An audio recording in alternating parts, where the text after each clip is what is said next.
नाज़रीन, कंडियारो वेझो क़ौमी शरारती कार ऐं मोटरसाइकिल में टक्कर दौरान पुठियां खां ईंदड़ तेज़ रफ़्तार ट्रक औरत खे चीभाटे मारे छॾियो आहे। तफ़सील ॾियण जे लाइ असां सां गॾु टेलीफ़ोन लाइन ते मौजूदु आहे मुमताज़ मल्लाह। जी मुमताज़, छा तफ़सील आहिनि? जी, कंडियारो क़ौमी शाहराह ते जामनूला वटि हिकु मोटरसाइकिल जे पोयां वेठल हिकु औरत मोटरसाइकिल जे टायर में रओ फासण सबबि औरत जेका आहे रोड ते किरी पई, जंहिंखे पोयां ईंदड़ हिकु तेज़ रफ़्तार ट्रालर जेको आहे माना औरत जे मथां चढ़ी वियो।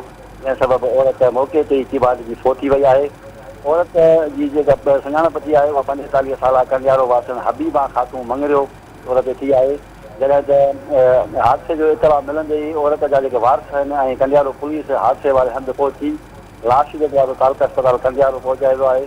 उते मौजूदु फोती औरत जे जेके वारस आहिनि महिरानगी जेके ॿुधायो आहे त हादसे वक़्तु फोती औरत जो जेको लाश आहे अधु कलाक खां वधीक जेको आहे रोड ते पियल हुजे न त कंडियारो जी तालका अस्पताल में राब्तो कयो वियो एम्बुलेंस लाइ, त उते एम्बुलेंस न हुजण जो ॿुधायो जवाबु ॾिनो वियो। जॾहिं त एॾी एम्बुलेंस वारनि सां राब्तो कयो वियो त अफ़सोस सां चवणो थो पए त उते बि ड्राइवर मौजूदु न हुयो, जंहिंजे करे अधु कलाक खां वधीक जेको औरत जो लाश हुयो उहो रोड ते ई पियल हुयो।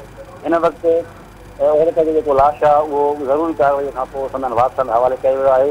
जॾहिं त ट्रक चालक ड्राइवर ऐं चालक जेको आहे कंडियारो पुलिस जे तौलीम आहे। जी मुमताज़, तव्हांजी महिरबानी।